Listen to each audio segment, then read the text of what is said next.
Saat ini saya berada di area kebun Talas Pratama.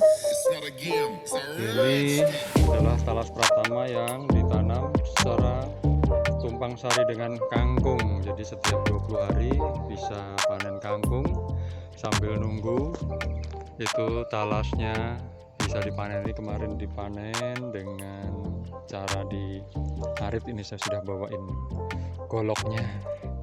Kita mau panen kangkung yang dalam. Yuk kita panen dulu ya. Ya, ini adalah tanaman talas berlian yang ditumpang sari dengan kangkung. Tapi kangkungnya sudah dipanen. Ini kangkungnya sedang dicabuti, bekas-bekas kangkungnya dicabutin, dipinggirkan. Ini di tengah-tengahnya bisa kita tanamin dengan tanaman baru. Setelah parit ini ada tanaman talas berlian. Ya, talas berliannya jarak 50 cm.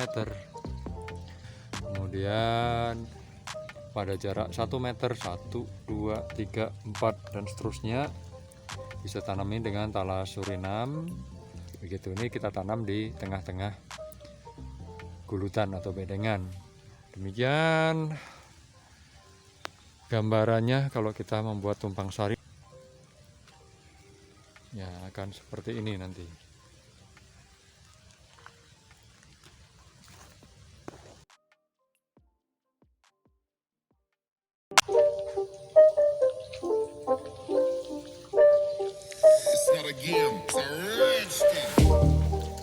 Cara menanam talas berlian. Jadi setelah kita buat lubang-lubang tanam seperti ini, kemudian diberikan sedikit uradan di lubang tanam untuk mencegah penyakit ulat tanah. Kemudian diberikan pupuk kandang atau sekam yang dicampur dengan kotoran ayam.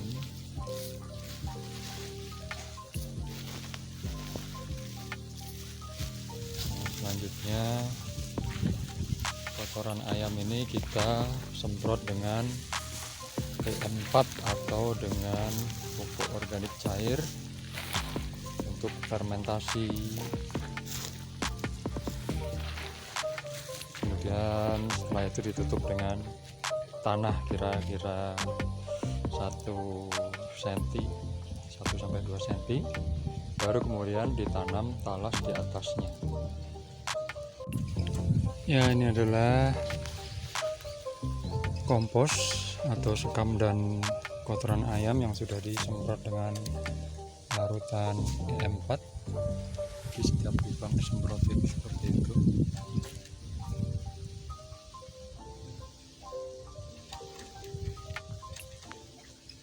Ya, setelah disemprot basah, langsung kita tutup dengan tanah. Kita awur-awur dengan tanah.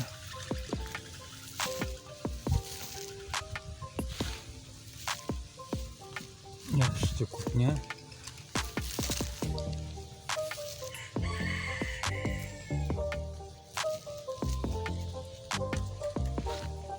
Nah, baru ini bibitnya kita tanam dan kita tutup kembali dengan tanah.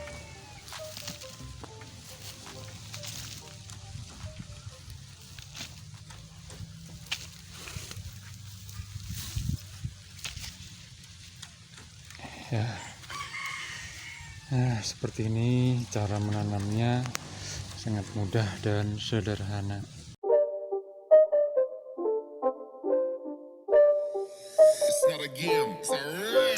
Ya, tahap pertama, ya kita pilih batang keladi. Ya, diperkirakan yang agak besar kalau untuk menghasilkan umbi yang bagus. Bagusnya batang keladi yang agak tua. Ya, bisa dilihat. Mungkin ketinggiannya kurang lebih sekitar 1 meter. Ya. Jika tidak ada batang keladi yang tua, yang kecil pun juga tidak apa-apa, tidak masalah. Nanti biarkan proses. Nah, yang kecil, oke lah. Tahap pertama setelah pemilihan bibit batang keladi, kita memotong umbi keladi. Tadi dalam posisi seperti ini ya. Jangan sampai terpotong bakal umbi. Ya, silakan ditunjukkan Pak Samsir. Bakal umbi ini kelihatan seperti tonjolan-tonjolan di garis antara akar dan batang tuh, terlihat tonjolan. Jangan sampai ini rusak, karena inilah yang akan menjadi bakal umbi. Nah, lalu kenapa umbi yang lama disarankan untuk dibuang? Karena kalau tidak dibuang, nanti seperti ini, ada bakal bibit baru. Nah, jika ini ditanam, ini akan menghasilkan batang baru lagi, akan tumbuh batang. Nah, sementara yang ingin kita ambil umbinya, bukan batangnya. Oke, setelah dipotong, ya, sisakan sedikit akar, dibiarkan daun 2 batang saja. Nah, kemudian proses penggalian lubang.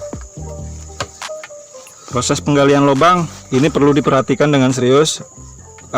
Kita ambil volume lubang itu sekitar 40 cm, lebar kali panjang 40 cm, kedalaman 40 cm juga. Dipadatkan. Lalu menutupnya jangan ditimbun lagi dengan tanah yang sudah digali. Disarankan agar menutup lubang itu dengan sampah-sampah basah ya. Boleh ranting-ranting kayu, boleh daun-daun kering, ataupun rumput-rumput di sekitar kebun itu bisa dicabut. Sampah daun kering, sampah daun bambu kering. Oke.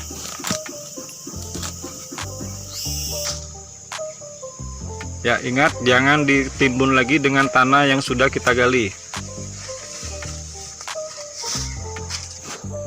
Yang memiliki kebun kopi sangat bagus dibuat di sela-sela jarak antara tanaman kopi satu dengan yang lain, itu di tengah-tengahnya dibikin lubang 40 cm persegi. Kenapa alasannya 40 cm? Karena diperkirakan nanti bakal umbi yang akan keluar itu sebesar berjarak 20 cm dari 4 sudut itu. Jadi sudut kanan, kiri, depan umbinya itu diperkirakan sebesar 20 cm. Jadi ada rongga atau tempat umbi itu berbuah. Paling minim 6 bulan sudah bisa diambil umbinya, atau untuk standar kelayakan ubi bagusnya 7 sampai 8 bulan. Nah, ini standar umur minimal ya, 6 bulan.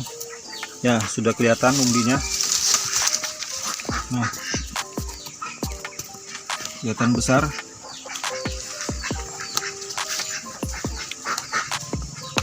Oke pemirsa,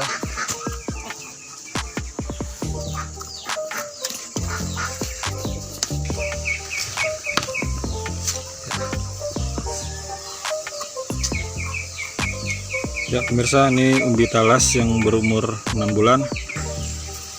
Nah, dari satu batang ini paling tidak menghasilkan 5 kg umbi.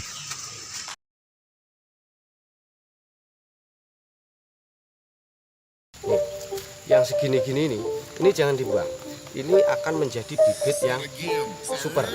Dia bisa lebih bagus menghasilkan jumlah umbi yang lebih banyak. Karena di calon umbi ini sebenarnya itu sudah muncul mata tunas untuk calon umbi. Dalam sebiji ini, sebiji ini sudah berapa calon. Nah, ini kita hitung ya, calon mata tunanetra 1, 2, 3, 4, 5, 6, 7, 8, 9. Nah, ada lagi nih 10. 10 sudah ada 10. Ini tinggal kita tumbuhkan. Nah, nanti dia akan berkembang. Ini tumbuh, dia akan mulai menyerap unsur hara. Bibit belum sebesar ini, dia sudah menghasilkan umbi. Tinggal perawatan teman-teman, pengipukan, pemburuan seperti ini sama pemupukan. Dijamin tanaman umbi tales ini, tales putih ini cepat menghasilkan. Contohnya begini teman ya, harus tegak begini supaya calon-calon ini nanti berkembang ke samping semua. Nah, contohnya saya bilang tadi, ini baru tumbuh segini, mata tunas itu sudah seperti ini. Jangan lupa pada saat nyemai, ini kita buangin teman-teman, kita bersihkan supaya kulit umbi ini langsung kontak dengan tanah. Dia langsung cepat bereaksi tanpa dormansi lagi, dia akan reaksi untuk cepat mengeluarkan akar-akar baru supaya cepat berkembang teman-teman. Jangan lupa untuk pokoknya bibit seperti ini jangan lupa teman-teman selalu membersihkan sampai bersih.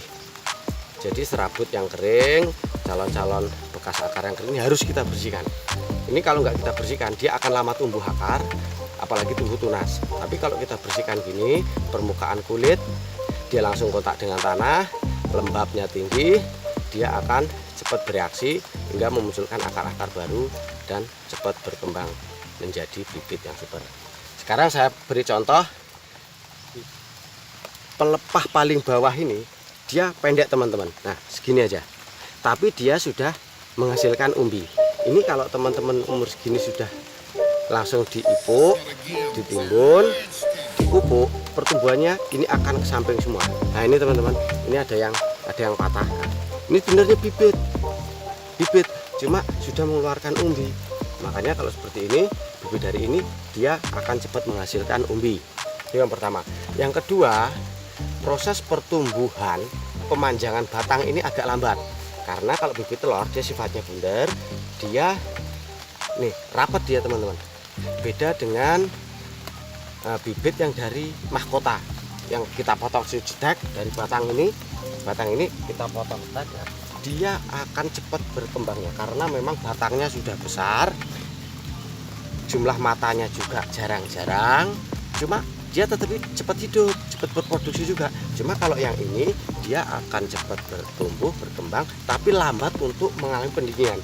Karena keladi yang saya tanam ini bukan sekali tanam sekali panen, bisa panen 2 kali 3 kali. Rencananya tahun 3 kali. Ini sudah baru panen pertama teman-teman ya. Cuma ini sudah 1,5 bulan setelah panen. Nah, ini nanti 3 bulan kemudian dia sudah menghasilkan umbi baru lagi. Nah, kita panen lagi sampai seterusnya.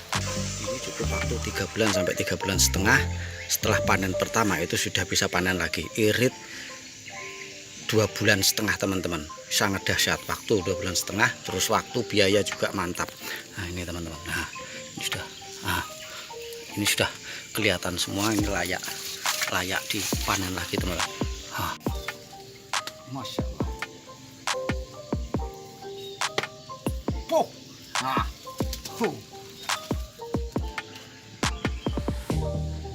Mantap teman-teman. Coba.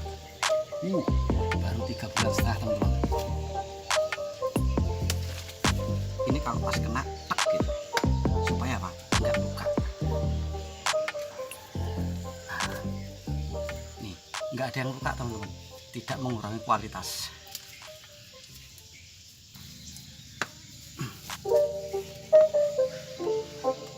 Tarik.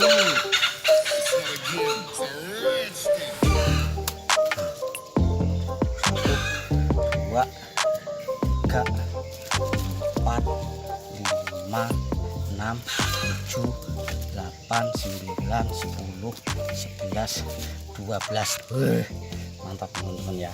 12 ini sudah berapa kilo?